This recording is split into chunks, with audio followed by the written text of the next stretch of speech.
किसी गांव में राजेश नाम का व्यक्ति रहता था। राजेश का जन्म एक गरीब परिवार में हुआ था। राजेश के परिवार में पति और उसकी पत्नी सिर्फ 2 ही सदस्य थे। कच्चे घर में वो अपना गुजारा कर रहे थे। वह गरीब आदमी पूरे दिन मजदूरी करके अपना और अपनी पत्नी का पेट पालता था। इसी तरह दोनों का जीवन चल रहा था। समय के साथ उनकी पत्नी गर्भवती हो जाती है। यह सुनकर राजेश बहुत खुश होता है। वह सोचने लगता है कि अब हमारे घर में भी एक नन्हा सा पुत्र खेला करेगा। हम उसे गोद में खिलाया करेंगे। पर उसके और उसके परिवार के जीवन में जो होने वाला था उससे वो बेखबर था। धीरे धीरे वो समय गुजरता गया और उसके घर की बच्चे को जन्म देने वाली थी। प्रसव का समय जब निकट आता है तो उसका पति एक अस्पताल में भर्ती कराता है। अस्पताल में पैसे कम पड़ जाने पर वह गरीब आदमी पैसों का इंतजाम करने चला जाता है और फिर लौटते समय अपने होने वाले बच्चे को लेकर मन में सपने संजोने लगता है। तब तक उसके पास यमराज का बुलावा आ जाता है और उसकी एक दुर्घटना में मृत्यु हो जाती है। तो शहर के कुछ लोग उस आदमी का अंतिम संस्कार करते हैं तो दूसरी तरफ उसकी पत्नी अस्पताल में अपने बच्चे को जन्म दे रही होती है। जब उस बेचारी को यह खबर मिलती है कि उसके पति की मृत्यु हो गई है तो उसका कलेजा फट जाता है। उस बेचारी का दुनिया में सिर्फ उसका पति ही तो था। अब वह भी उसे छोड़कर चला गया है। अब तो वह फूट फूट कर रोने लगी और भगवान से कहने लगी कि हे भगवान, तूने मेरे ऊपर यह दुखों का पहाड़ क्यों गिरा दिया? मेरे जीवन का सहारा ही तूने मुझसे छीन लिया। कम से कम ये बच्चे को का तो ख्याल किया होता, जिसका जीवन अभी भी नहीं हुआ है। पैदा होने से पहले ही तूने उसके बाप का सहारा उसके सिर से हटा लिया। इस बच्चे का पालन पोषण करेगा। वह दुखियारी अस्पताल में ही अपने पति को याद करके बुरी तरह से रो रही थी। उसे समझ में नहीं आ रहा था कि संतान के आने की खुशी करूं या पति के जाने का दुख। शहर के कुछ लोगों ने उसे समझाया कि बहन, जन्म मृत्यु सब विधाता के हाथ में होता है, इसमें मनुष्य का कोई जोर नहीं चलता है। यह भी कहा जाता है कि परमात्मा जो कुछ करता है अच्छा ही करता है, इसलिए जो चला गया उसका शोक करिए, शोक छोड़िए और यह जो आने वाला है उसके बारे में सोचिए। इधर कई तरीकों से लोग उसे गरीब को समझाते रहे। कुछ ही देर में उसके एक सुंदर से पुत्र का जन्म हुआ। बेटे को देखकर उसका कुछ दुख हल्का हुआ। वह सोचती है कि अब मैं इस पुत्र को पाल पोस कर बड़ा करूंगी, यही मेरा सहारा बनेगा। अब वो अपने बच्चे को लेकर अपने घर जाती है और नगर के कुछ लोगों से ने उस महिला को कुछ दिन मदद की, लेकिन हमेशा कौन मदद करता है। जब कुछ दिन बीते तो मददगार भी पीछे हट गए। अब वो अपने बच्चे को लेकर बिल्कुल अकेली पड़ गई। वो समझ गई थी कि दूसरों की मदद से कितने दिन तक जीवन जिया जा सकता है। यदि हमें जीना है तो इस बच्चे को पालना है तो खुद ही जिम्मेदारी उठानी पड़ेगी, खुद कोई काम करना पड़ेगा। इस प्रकार वह महिला दूसरों के घरों में अपने लिए साफ सफाई का काम तलाश कर लेती है। इस काम से उसे जो भी पैसे मिलते हैं उन्हीं पैसों से वो अपना और अपने बच्चे का पेट पालने लगती है। समय के साथ धीरे धीरे उसका पुत्र बड़ा होने लगता है। जब वह बालक 4 वर्ष का हो जाता है तो उसकी माँ उसे पढ़ाने के लिए नगर के सरकारी विद्यालय में उसका दाखिला करा देती है। उसने सोचा कि मैं अपने बच्चे को पढ़ा लिखा कर इस काबिल बना दूंगी कि उसे कभी किसी के आगे हाथ फैलाना न पड़े। अब इस प्रकार वो महिला मेहनत मजदूरी करके अपने बच्चे को पढ़ाने लगती है। बच्चा भी ठीक से समझता था कि उसके घर में केवल माँ ही है। परिवार का खर्च चलाने वाला उसका पिता उसके जन्म से पहले ही चला गया है, इसलिए वो पढ़ाई भी खूब मन से लगा कर करता था। धीरे धीरे बच्चे की उम्र 12 साल की हो जाती है। एक दिन की बात है, वह स्त्री बहुत बीमार पड़ जाती है। उसने सोचा कोई छोटी मोटी बीमारी होगी, इसलिए कभी उस पर ध्यान नहीं दिया, लेकिन उसकी हालत दिन पर दिन खराब होती चली जाती। बीमार होने की वजह से वो काम पर भी नहीं जा पाती है। घर में इतने पैसे भी नहीं होते हैं कि कहीं अपना ठीक से इलाज करा ले। माँ को अत्यंत बीमार देखकर बेटे को बहुत चिंता होती है। वो बालक कहता है कि माँ, तुम चिंता मत करो, मैं तुम्हारे लिए अभी डॉक्टर के पास से दवाई लेकर आता हूँ, तुम उसे खा लेना, फिर तुम जल्दी ठीक हो जाओगी। अपने बेटे की बात सुनकर माँ की आंखें भर आती हैं। यह कहने लगी कि बेटा, अब तुम्हें कहीं जाने की जरूरत नहीं है, मेरा भी अब समय आ गया है। मैं तुम्हारे पिता के पास जाना चाहती हूँ, लेकिन जाने से पहले तुम मेरी एक बात हमेशा याद रखना। जब तेरा जन्म नहीं हुआ था तब तेरे पिता ने और मैंने एक सपना देखा था कि हम, लेकिन बेटा मैं उस सपने को पूरा नहीं कर पाई। बेटा, यदि चली जाऊं तो तुम अपने पिता के सपने को जरूर साकार करना। तुम ऐसा कोई काम मत करना जिससे तुम्हारे पिता का नाम खराब हो। तुम इस प्रकार से अपना पर जीवन जीना कि तुम्हारा नाम दूर दूर तक लोग जान जाएं। बेटा, कभी पैसे के पीछे मत भागना। पैसे के लिए तो लोग इतने नीचे गिर जाते हैं कि अपने माता पिता को इज्जत करना ही भूल जाते हैं। तुम हमेशा अपना नाम कमाना। बेटा, हमेशा स्वाभिमानी बनकर जीना। कभी किसी के आगे हाथ मत फैलाना। किसी से याचना मत करना। याचना न करना ही श्रेष्ठता का मूल है। पराधीनता ही नरक है। मनुष्य को सदा ही विद्या, धन, बल, कीर्ति और पुण्य कमाना चाहिए। लड़के ने कहा, माँ तुम घबराओ नहीं, मैं तुम्हारे लिए अभी दवाई लेकर आता हूँ। और इतना कहकर लड़का माँ के से रुपए लेकर दवा लेने चला जाता है। बेटे के जाते ही इधर गरीब स्त्री के प्राण निकल जाते हैं। जब नगर वालों ने पता चलता है तो सब लोग इकट्ठे होकर उस स्त्री के बेटे के हाथों दाह संस्कार करा देते हैं। अब तो वो बालक बिल्कुल ही अकेला हो गया।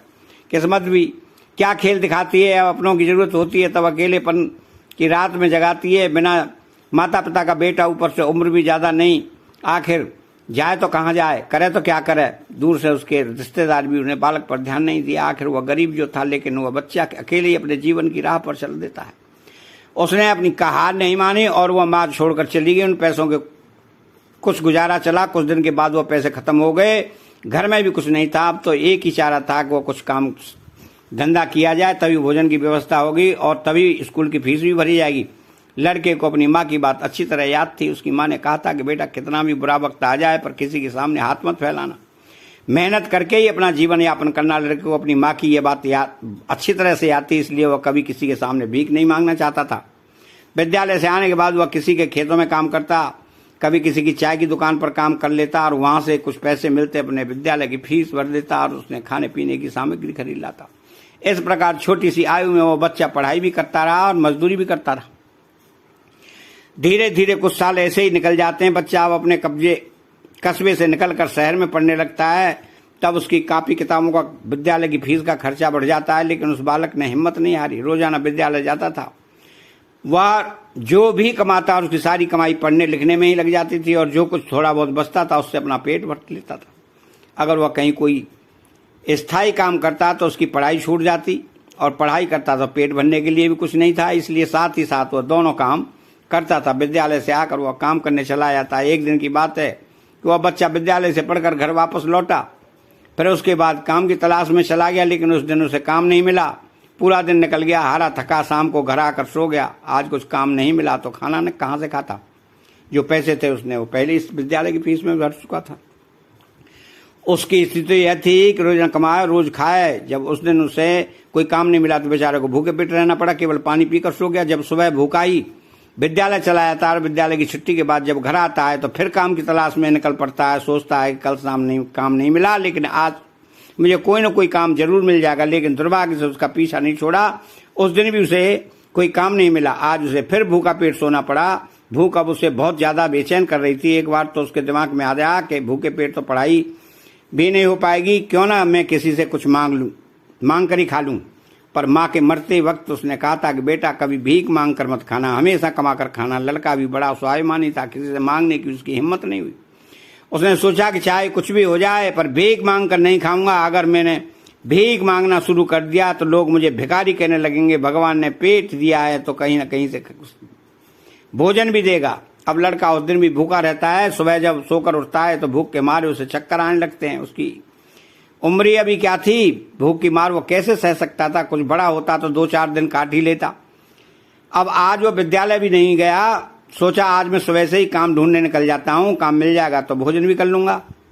अब तो काम की तलाश में इधर उधर भटकने लगता है। उसकी आंखों के सामने अंधेरा छा जाता है। अब वो उससे चला भी नहीं जा रहा था। फिर वह एक पेड़ के नीचे बैठकर सोचने लगता है कि अगर वह समय मुझे भोजन नहीं मिला तो मेरे प्राण ही निकल जाएंगे, मुझे कुछ ना कुछ तो करना ही पड़ेगा। अब एक बार फिर से उसके मन में भीख मांगने का विचार आता है, लेकिन उसकी अंतरात्मा फिर कह देती है कि तू गरीब है, भिखारी नहीं। भीख मांगेगा तो फिर भीख मांगने की आदत पड़ जाएगी और तू भिखारी बन जाएगा। काफी देर तक लड़का इन्हीं प्रश्नों में उलझा रहता है और उसके दिमाग में आया कि भीख मांगना अलग बात है और मदद मांगना अलग बात है। मैं किसी से भीख नहीं मांगूंगा पर मदद तो ले सकता हूँ। भीख मांगना तो वह है जो मांग कर फिर लौटाया नहीं जाता, पर मदद मांगना वह है जो आप कभी भी लौटा सकते हैं। लड़के ने सोचा कि आज मैं किसी से मदद मांग लेता हूँ, अब मुझे काम मिल जाएगा तो मैं उसे लौटा दूंगा। तब लड़का वहां से चलता है तो उसे नगर के बाहर एक बड़ा सा घर दिखाई देता है। लड़का उस द्वार पर जाकर द्वार को खटखटाता है। तब घर के अंदर से एक महिला निकलती है। महिला ने द्वार पर देखा कि 10-12 साल का बड़ा ही उदास सा मासूम सा लड़का खड़ा है। पहले तो वह महिला उस लड़के से पूछती है कि बेटा, तुमने दरवाजा क्यों खटखटाया, क्या कुछ काम है? लड़का दोनों हाथ जोड़कर बोला, माँ जी, मैंने दोपहर के समय आपको तकलीफ दी, इसके लिए मैं क्षमा चाहता हूँ। तो वह महिला पूछती, बेटा क्या तुम्हें कुछ चाहिए, मैं तुम्हारी क्या मदद कर सकती हूँ? वह महिला भी एक बच्चे की माँ थी, इसलिए ममता का भाव उसके शब्दों में था। उस महिला के पूछने पर एक बार तो लड़के के मन में यह विचार आया कि चलो इस माँ की जी से मैं कह देता हूँ कि मैं 2 दिन से भूखा हूँ और भोजन का मिलने पर कारण परेशान हूँ, लेकिन उसके स्वाभिमान ने उसे रोक दिया और वह भोजन की जगह पानी मांग बैठा। कहने लगा कि माँ जी, मुझे बहुत जोर की प्यास लगी है, इसलिए दरवाजा खटखटाया था, क्या 1 गिलास पानी मिल सकता है? लेकिन वह महिला बहुत समझदार थी। उसने जब लड़के को देखा तो वह समझ गई कि बालक बहुत भूखा है। वो कहती है कि बेटा तुम थोड़ी देर रुको, मैं तुम्हारे लिए पानी लेकर आती हूँ। वह महिला घर के अंदर जाती है और अपनी रसोई से 1 गिलास दूध और कुछ लड्डू लेकर द्वार पर आती है और दूध से भरा गिलास उस लड़के को दे देती है। लड़के ने जब गिलास पकड़ा तो उसमें दूध था। दूध को देखकर लड़का खुश हो जाता है और लड़का मन ही मन उस माँ को दुआएं देने लगता है। महिला ने उसे पहले लड्डू खाने को दिए और कहा कि बेटा दूध गर्म है, तुम पहले लड्डू खा लो, जब दूध ठंडा हो जाएगा तब पी लेना। लड़का उस महिला को देखता है तो उसे ऐसा लगता है कि जैसे उसी ही की माँ उसे यह दूध पीने को दे रही है। वो मन ही मन सोचता है कितनी अच्छी माँ है, मैंने 1 गिलास पानी मांगा था और यह दूध लेके आई। उसने समझ लिया था कि मैं भूखा हूँ। लड़का आराम से बैठकर लड्डू खाता है, दूध पीता है और वह स्त्री कहती है कि बेटा क्या तुम्हें और कुछ चाहिए? लड़का सोचने लगता है कि इस दूध के बदले में मैं इस माता को क्या दे सकता हूँ, मेरे पास तो कुछ भी नहीं है। दूध पीने के बाद लड़का कहता है कि माँ जी, मैंने आपसे मांगा था, पानी मांगा और आपने मुझे दूध पिलाया, इसके बदले में आपको क्या दे सकता हूँ? महिला ने कहा बेटे, मैंने तुम्हें दूध पीना है इसलिए नहीं पिलाया कि मैं तुमसे उसके बदले में कुछ मांग सकूं। महिला कहने लगी बेटा तुम्हारा चेहरा देखकर लग रहा था कि तुम बहुत भूखे हो, तो मैंने सोचा कि तुम्हें पानी की जगह दूध दे देती हूँ, इसलिए मैं तुम्हारे लिए दूध लेकर आई। लड़के ने फिर कहा कि माँ नहीं माँ, आप इसके बदले में मुझसे जरूर कुछ मांगिए, मैं आपको अपनी हैसियत के हिसाब से कुछ जरूर दूंगा। लड़के की बात सुनकर महिला सोचती है कि वह लड़का बड़ा स्वाभिमानी है। वह लड़का बार बार उससे मांगने की बात करता है तो वह महिला उसका मन रखने के लिए कह देती है कि बेटा मैंने यह दूध पिलाकर तुम पर कोई एहसान नहीं किया, फिर भी यह तुम मुझे कुछ देना चाहते हो तो मुझे एक वचन दो कि जिस प्रकार आज मैंने तुम्हारी मदद की है, इसी प्रकार तुम भी जब कभी मदद करने लायक हो जाओ तो किसी जरूरतमंद की मदद कर देना।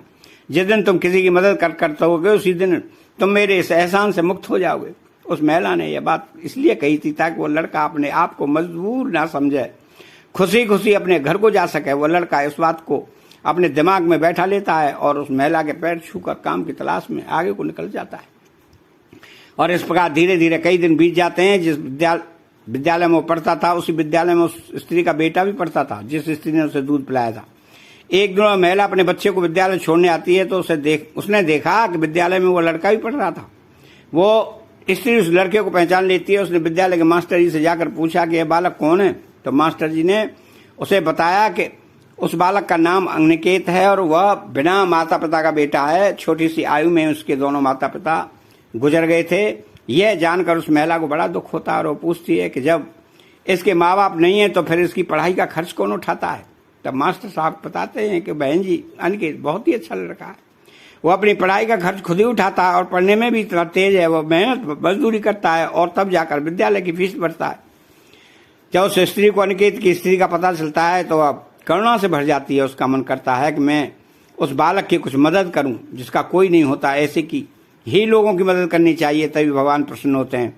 जिसका कोई नहीं है वो भगवान का है और जरूरतमंद की मदद करने का अर्थ है कि आपने भगवान को प्रसन्न कर दिया। महिला ने सोचा कि वह लड़का मुझसे पैसे तो लेगा नहीं क्योंकि वो बड़ा स्वाभिमानी बालक है। तब उस महिला ने मास्टर जी से कहा कि अगर मैं इस बालक की फीस भर दिया करूं तो आपको कोई आपत्ति तो नहीं है? मास्टर ने कहा बहन जी, आपकी सोच बहुत अच्छी है, आप अपनी फीस भर तो सकती हैं, मुझे तो कोई आपत्ति नहीं होगी, लेकिन अनिकेत इस बात के लिए तैयार नहीं होगा। तब वह महिला कहती है कि मास्टर जी, मैं उस बच्चे की मदद करना चाहती हूँ, आप किसी तरह से उसको समझा देना, उसे कह देना कि आपकी स्थिति को देखते हुए सरकार ने आपकी फीस माफ कर दिया, तुम्हें फीस भरने की कोई जरूरत नहीं है। मास्टर जी भी इस बात से सहमत हो जाते हैं और वो महिला अनिकेत की पूरे वर्ष की फीस भर देती है और अपने घर चली जाती है। इस तरह वह हर वर्ष उसके पूरे साल की फीस जमा कर दिया करती थी ताकि अनिकेत सिर्फ मन लगाकर पढ़ सके। अब तो अनिकेत पूरा मन लगाकर पढ़ता था और उसके पेट भरने के लिए किसी दुकान पर काम कर लेता था। दोस्तों कहते हैं कि डूबते को तिनके का सहारा ही बहुत होता है। उस महिला के थोड़े से प्रयास से अनिकेत की अच्छी खासी मदद हो गई। वह खूब मन लगाकर पढ़ने लगता था। इसी तरह कुछ वर्ष और बीत गए। वह आगे की पढ़ाई के लिए उस अनिकेत को बड़े शहर में जाना था। बड़े शहर में जाकर सुबह शाम मोहल्ले के बच्चों को ट्यूशन पढ़ाना शुरू कर दिया और अपनी पढ़ाई भी जारी रखी। इस प्रकार 20 वर्ष बीत जाते हैं और इस बीच ना तो अनिकेत कभी इस महिला से मिल पाता है और न वो महिला कभी अनिकेत से मिलती है। एक दिन वह महिला बहुत गंभीर रूप से बीमार हो जाती है। डॉक्टर चेकअप करके बताते हैं कि उसे कैंसर हुआ है और उसे बड़े शहर जाने की सलाह देते हैं। डॉक्टर उस महिला के पुत्र से कहते हैं कि अभी कैंसर शुरू की स्टेज में ही, बड़े शहर में कैंसर का हॉस्पिटल है, तुमने वहां का इलाज पूरा करा लिया तो तुम्हारी माँ इस रोग से बच सकती है, नहीं तो तुम्हारी माँ के प्राण संकट में पड़ सकते हैं। यह सुनकर लड़का घबरा जाता है। वह डॉक्टर साहब से बड़े शहर जाने का नंबर और पता लेकर अपनी माँ को बड़े शहर ले जाता है। उसकी माँ तो उसे बहुत मना करती रही कि बेटा तुम मुझे कहाँ ले जाओगे, इतना पैसा कहाँ से आएगा, हमारे पास कहाँ है। वो तब लड़का बोला, माँ इस दुनिया में एक तुम ही हो तो उन्होंने मुझे कभी अकेलापन महसूस नहीं होने दिया, कभी मुझे किसी बात की चिंता नहीं होती, इसलिए कुछ भी हो जाए मैं तुम्हें इस बीमारी से मरने नहीं दूंगा। धन का क्या है, खत्म हो गया तो फिर कमा लेंगे, लेकिन माँ तो फिर नहीं मिल सकती। इसी प्रकार लड़का अपनी माँ को लेकर शहर लेकर चला जाता है। जिस डॉक्टर ने उसकी माँ का इलाज होना था वो डॉक्टर साहब उस समय अस्पताल में नहीं थे, वह किसी मरीज को देखने के लिए विदेश गए थे। अस्पताल के कर्मचारी ने बताया कि डॉक्टर साहब कल आएंगे, तब तक आप अपनी माँ को अस्पताल में भर्ती करा दो।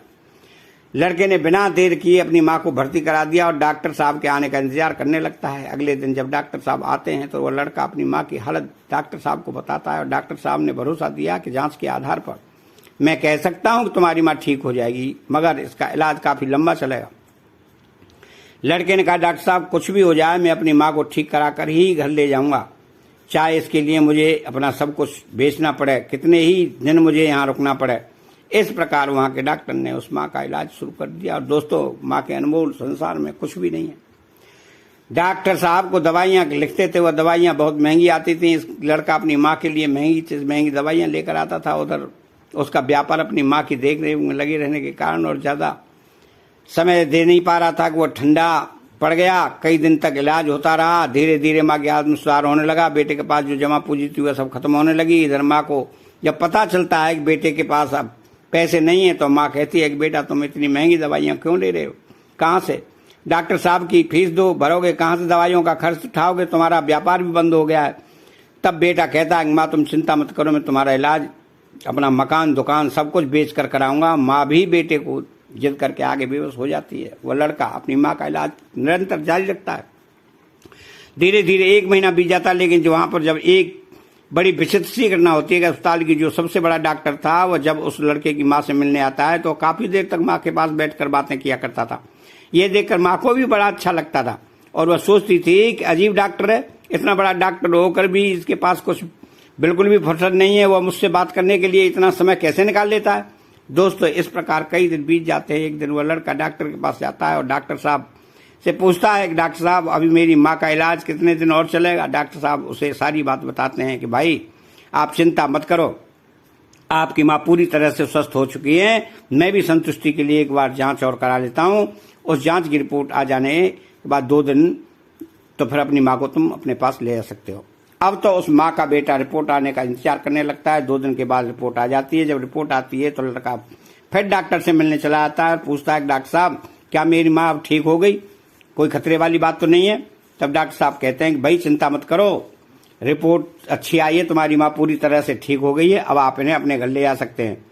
डॉक्टर की बात सुनकर बेटा खुश हो जाता है और डॉक्टर साहब को बहुत धन्यवाद देता है। लड़का अपनी माँ के पास जाता है और माँ से कहता है कि माँ आप अब पूरी तरह से ठीक हो गई हो, अब हम जल्दी अपने घर जाने वाले हैं। यह बात सुनकर माँ भी बहुत खुश हो जाती है, लेकिन अगले ही पल वह ये सोचकर उदास हो जाती है कि मैं तो ठीक हो गई हूँ, लेकिन इस अस्पताल का जो बिल होगा वो लाखों में होगा। मैंने कैसे बेटा चुकाएगा इतनी मोटी रकम, व्यवस्था वो कहाँ से करेगा। इसके पास जो जमा पूंजी थी वह तो सब इलाज में खर्च कर चुका है। माँ को उदास देखकर बेटा समझाता है कि माँ क्यों उदास होती हो तुम, ये सब कुछ बेच कर आपके इलाज में लगा चुका हूँ, घर मकान तो बाद में भी ले लूंगा, इसलिए तुम्हें कोई भी चिंता करने की कोई जरूरत नहीं है। बेटा अपनी माँ को बहुत समझाता है, मगर माँ तो माँ होती है, उसका अपने बेटे के लिए चिंता करना स्वाभाविक था। माँ सोचने लगती है कि बेटा यदि सब कुछ बेच देगा तो फिर वो आगे अपना जीवन कैसे चलाएगा, इसके भविष्य का क्या होगा। तो माँ रात भर यही सोचती रहती है। चिंता करते माँ और बेटा दोनों की रात निकल जाती है। जब अगला दिन होता है और उसकी माँ की छुट्टी का समय होता है तो अस्पताल का एक कर्मचारी एक लिफाफा लेकर माँ के पास आता है और उस महिला के बेटे से कहता है कि डॉक्टर साहब ने आपके लिए बिल भेजा है, आप इस बिल को ठीक से देख लो और इस बिल को चुकाकर आप अपनी माँ को अपने घर ले जा सकते हो। बिल का लिफाफा देखकर अस्पताल का कर्मचारी तो चला गया। अब वो लड़का उस बिल के लिफाफे को हाथ में लिए हुए सोचता है कि पता नहीं कितना बिल आया। बेटे को चिंता में देखकर माँ भी परेशान हो जाती है। माँ एकदम से बेटे के हाथ से बिल छीन लेती है। माँ उस बिल को खोलकर देखती है। उधर अस्पताल के जो सबसे बड़े डॉक्टर थे वह भी उस समय वहीं पर पहुंच जाते हैं। इधर माँ ने जब उस लिफाफे को खोलकर देखा तो उसमें एक छोटी सी पर्ची रखी हुई थी। उस पर्ची पर लिखा हुआ था कि माँ जी, आपने अपने बिल का भुगतान तो 20 साल पहले ही कर दिया था, जब आपने 2 दिन के भूखे बच्चे को 1 गिलास दूध और 4 लड्डू दिए थे और 5 साल तक उस बच्चे की विद्यालय की फीस भी भरी थी। पर्ची को पढ़ते ही महिला की आंखें फटी रह गई। तभी वो डॉक्टर भी वहीं आ जाता है और आगे बढ़कर उस माँ को प्रणाम करते हुए कहता है कि माँ, आपके कहे हुए शब्द आज भी मेरे कानों में गूंजते हैं। मैंने आपके उन शब्दों को संस्कार बनाया। मैंने अपनी जिंदगी में बहुत कुछ देखा है, लेकिन कभी हिम्मत नहीं आ रही है। मैं आपका बहुत बड़ा कर्जदार हूँ। यदि आप मेरे विद्यालय की फीस नहीं देती तो आज मैं इतना बड़ा डॉक्टर नहीं बन पाता। माँ आपको उसी दिन से मान लिया था जिस दिन अपने ममता भरी शब्दों से मुझे भूखे को दूध पिलाया था और कहने के डॉक्टर साहब वो सारे